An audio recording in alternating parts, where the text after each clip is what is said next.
خدا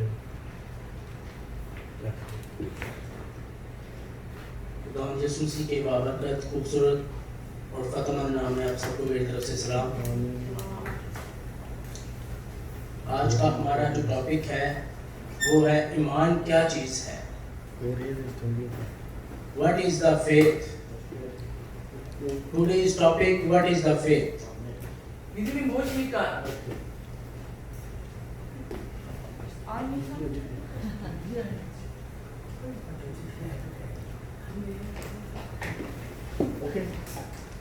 ایمان کیا چیز ہے؟ ایمان نہ تو کوئی رائے ہے اور نہ کوئی تصور ہے۔ تو آئے ہم خداوند کے کلام میں سے پڑھیں گے کہ ایمان چیز کیا ہے۔ ہم خداوند کے زندہ بابرکت اور خوبصورت کلام میں سے عبرانیوں کی کتاب اس کا 11 باب اور اس کی پہلی آیت کی تلاوت کریں گے۔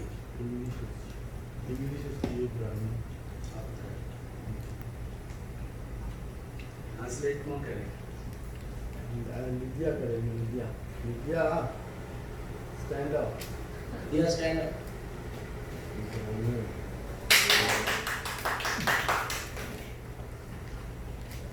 جتنی آتی ہے انی کرتے خداوند کے پاک کلام میں سے عبرانیوں کی کتاب اس کا 11 باب اور اس کی پہلی آیت۔ خداوند کے پاک کلام میں یوں لکھا ہے، اب ایمان امید کی ہوئی چیزوں کا اور اعتماد اور اندیکھی چیزوں کا ثبوت ہے۔ ہاللیلویہ۔ خداوند کا پاک کلام اور ہمارا ایمان جو ہے وہ اندیکھی چیزوں کا ثبوت ہے۔ آئے ہم اس آیت کو دوبارہ پڑھیں گے اور بیٹی لدیا اس کی تلاوت کرے گی۔ اب ایمان امید کی ہوئی چیزوں کا اعتماد اور اندیکھی چیزوں کا ثبوت ہے۔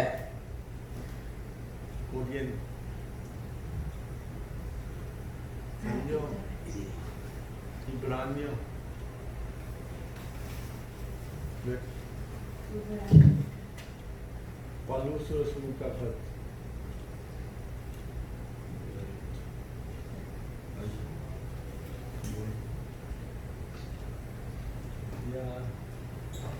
سمجھو اودیسو بھائی تم آئے تو اوکے کری جا، تو آپ ہی کری جا بھائی کرو۔ کری جا۔ اب ایمان امید کی ہوئی چیزوں کا اعتماد اور اندیکھی چیزوں کا ثبوت ہے۔ جہاں ایمان کی تشریح ہمارے لیے کی گئی ہے، آئے ہم خداوند کے کلام کو سیکھنے کی کوشش کریں۔ خدا کا کلام یوں لکھا ہے، اب ایمان امید کی چیزوں کا اعتماد اور اندیکھی چیزوں کا ثبوت ہے۔ یہ بہت ہی حیران کن بات ہے جو ہمیں بتاتا ہے کہ ایمان ایک جوہر ہے۔ ایمان نہ کوئی رائے ہے۔ کچھ لوگ کہتے ہیں ایمان ایک تصور ہے۔ اگر ہم بائبل مقدس کو پڑھیں 11 باب اور پہلی آیت کو جیسا کہ ہم نے پڑھا ہے، ادھر لکھا ہے کہ ایمان امید کی ہوئی چیزوں کا اور اندیکھی چیزوں کا ثبوت ہے، یہ تصور نہیں ہے۔ میرے ساتھ مل کر ایک اور حوالہ نکالیے، رومیوں کی کتاب 12 باب اور اس کی 3 آیت۔ رومیوں کی 12 باب 3 آیت۔ رومسو شیپی جان سمجھا، میں اس توفیق کی وجہ سے جو مجھ کو ملی ہے تم میں سے ہر ایک سے کہتا ہوں کہ جیسا سمجھنا چاہیے اس سے زیادہ کوئی اپنے آپ کو نہ سمجھے، بلکہ جیسا خدا نے ہر ایک کو اندازہ کے موافق ایمان تقسیم کیا ہے، اعتدال کے ساتھ اپنے آپ کو ویسا ہی سمجھے۔ آمین۔ خداوند کا پاک کلام یہ کہتا ہے کہ اس نے ہم سب میں ایمان بالکل برابر کا تقسیم کیا ہے، دے دیا کے بدلے خدا کے پاک کلام نے تقسیم کیا کہ معنی جو ہے، جو خاص لفظ ہے وہ استعمال کیا ہے، کیونکہ ایمان سننے سے آتا ہے اور ہر کوئی ایک جیسا حصہ پاتا ہے۔ تو اسی سننے کے باعث آپ کو ملتا ہے ایمان، جو ہر ایک کو دیا جاتا ہے نجات حاصل کرنے کے لیے۔ تب ہم کو بھی اس ایمان کو اپنی زندگی میں لینا چاہیے اور یہ ہماری ذمہ داری ہے۔ ایمان کو تعمیر کرنا تاکہ ہمارا ایمان عظیم ہو جائے اور مضبوط ہو جائے، پھر ایمان کے استعمال سے ایمان اور مضبوط ہو جائے۔ جس طرح ہم جسمانی طور پر اپنے آپ کو زندہ رکھنے کے لیے خوراک استعمال کرتے ہیں، کھانا کھاتے ہیں، ایسی بہت سی چیزیں کھاتے ہیں جو ہمیں صحت یاب رکھتی ہیں، اور پھر ہم اپنے جسم کو مضبوط بنانے کے لیے ایکسرسائز کرتے ہیں، ڈائٹ کرتے ہیں، تو پھر ہمارا جسم مضبوط ہوتا ہے۔ اس طرح ہم کو ایمان تو مل چکا ہے، اب ہم کو اس کو مضبوط بنانے کی ضرورت ہے۔ جتنا ہم کو ایمان خدا نے عطا کر دیا ہے، پر ہر ایک کو توفیق کے مطابق دیا ہے۔ اگر ہم اپنے ایمان کے ساتھ مضبوط ہوں گے تو مشکلات آئیں گی تو ہم اس کا سامنا کرنے پائیں گے اور وہ مشکلات ہمارے سامنے گر جائیں گی۔ لیکن اگر ہم مضبوط نہ ہوں گے تو مشکلات ہم پہ غالب آئیں گی۔ تو ہمیں چاہیے کہ اپنے ایمان کو کام میں لینا چاہیے۔ اسی طرح جب ہم لوکا کی انجیل اس کا 8 باب اور اس کی 25 آیت پڑھتے ہیں، یسوع اپنے شاگردوں سے کہتا ہے تمہارا ایمان کہاں ہے؟ جب ہم کلام پاک کو پڑھتے ہیں تو پتہ چلتا ہے یہ ایک ہتھیار ہے، یہ روحانی ہتھیار ہے جس کے استعمال سے ہم کچھ بھی کر سکتے ہیں۔ ایمان سننے سے پیدا ہوتا ہے اور سننا خدا کے پاک کلام سے۔ خدا ہماری دعا سننا چاہتا ہے، وہ ہمیں سکھاتا ہے، ہمیں اصول دیتا ہے جن کی ہمیں پیروی کرنی چاہیے۔ ہو سکتا ہے ہم کہیں خدا ہمارے لیے تو یہ کر دے، ہمارے لیے ایسا کر دے۔ نہیں، خدا بالکل ایسا نہیں چاہتا۔ خدا چاہتا ہے ہم خود اپنا ہتھیار استعمال کریں، یعنی ایمان۔ ہلیلویا۔ یسوع کہتا ہے تمہارا ایمان کہاں ہے؟ سوال یہ ہے کہ ہم ایمان کے ساتھ کیا کر رہے ہیں؟ میں نے سوچا کہ ایمان کو استعمال کروں گا، ایمان کو کام میں لاؤں، کیونکہ کلام نے ہمیں پہلے بتا دیا کوئی بھی اپنے ایمان کو روک نہیں سکتا۔ ایمان کو کام میں لانے سے پہلے ہمیں یہ بات یاد رکھنی چاہیے کہ ایمان ہر ایک کو ملا ہے۔ یہ کسی کو کم نہیں ملا، کسی کو زیادہ نہیں ملا۔ یہ خدا کے پاک کلام نے اور خدا یسوع مسیح نے ہم سب کو ایک جیسا ایمان تقسیم کیا ہے۔ آگے وہ ہماری ذمہ داری ہے کہ ہم اس کو کس طرح اپنے آپ میں تقسیم کرتے ہیں، کس طرح اس کو بڑھاتے ہیں، تعمیر کرتے ہیں۔ سو جتنا ہم اپنے ایمان کو بڑھائیں گے اتنا ہی ہم مضبوط ہوتے جائیں گے۔ ہلیلویا۔ میں یہاں پر انسانی ایمان کی بات نہیں کر رہا، میں یہاں پر خدا کے ایمان کی بات کر رہا ہوں۔ ایمان جو ہمارے پاس آتا ہے وہ خدا کے پاک کلام سے آتا ہے۔ انسانی ایمان کی حدود ہیں جو خدا کو پسند نہیں ہیں۔ انسانی ایمان میں بے شمار خود غرضی ہے۔ جب دیکھتے ہیں ہم اپنے آپ کے لیے سوچتے ہیں، دوسروں کے بارے میں سوچتے نہیں ہیں۔ یا خدا تو میرے لیے ایسا کر دے، ویسا کر دے، اس کے لیے برا چاہتے ہیں، دوسرے انسانوں کے لیے برا چاہتے ہیں، لیکن اپنے لیے اچھے کی امید رکھتے ہیں۔ لیکن خدا کا پاک کلام اور خدا کا ایمان بالکل ایسا نہیں ہے۔ لیکن خدا کا ایمان بائبل یہ کہتی ہے کہ وہ محبت سے کام کرتا ہے۔ پھر ایمان خدا کے کلام کی راست بازی ہے۔ کیا میں خدا پہ ایمان رکھتا ہوں؟ کیا میں خدا پہ ایمان رکھتی ہوں؟ پھر ایمان خدا کی راست بازی ہے۔ کیا یہ ایمان میرے لیے یا دوسرے لوگوں کے لیے ہے؟ نہیں، یہ پاک کلام اور یہ ایمان ہمارے لیے ہے۔ ہلیلویا۔ اگر ہم یسوع پر یقین رکھتے ہیں، ہم کو چاہیے وہ اعتماد ہے اور ایمان ہے، اور ہم کہتے ہیں میرا ایمان نہیں ہے۔ جب ہم خدا کے پاک کلام کو سنتے ہیں تو ہم میں ایمان آتا ہے، کیونکہ بائبل مقدس کہتی ہے ایمان سننے سے آتا ہے اور سننا مسیح کے کلام سے۔ ہلیلویا۔ اور اپنے ایمان کو بڑھائیں، ہمیں اپنے ایمان کو مضبوط کرنے کی ضرورت ہے۔ زندگی کی مشکلات کے لیے ہم نہیں جانتے وہ مشکلات کب بڑھیں گی، اور اگر ہمارا ایمان مضبوط ہو تو ہم ان مشکلات پر غالب آئیں گے، کیونکہ تو میرے ساتھ ہے۔ اگر خداوند کا پاک کلام میں زبور کی کتاب پڑھیں، اس کا 23 زبور 4 آیات تو لکھا ہے، خواہ موت کی وادی میں سے میرا گزر ہو، میں کسی بلا سے نہیں ڈروں گا، کیونکہ تو میرے ساتھ ہے۔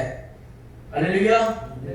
خداوند کا بندہ داؤد زبور نویس میں فرماتا ہے، میں موت کی وادی میں سے گزروں، میں کسی بلا سے نہیں ڈروں گا، کیونکہ تو میرے ساتھ ہے۔ اگر تم مجھ میں قائم رہو اور میری باتیں تم میں قائم رہے تو جو چاہے وہ مانگو وہ تمہارے لیے ہو جائے گا۔ میں پہلے یہ سوچتا تھا کہ یہ دعا کے بارے میں یسوع مسیح بات کر رہا ہے، لیکن بعد میں جب میں نے کلام مقدس کو پڑھا تو پتہ چلا کہ یسوع مسیح دعا کے متعلق نہیں کہہ رہا۔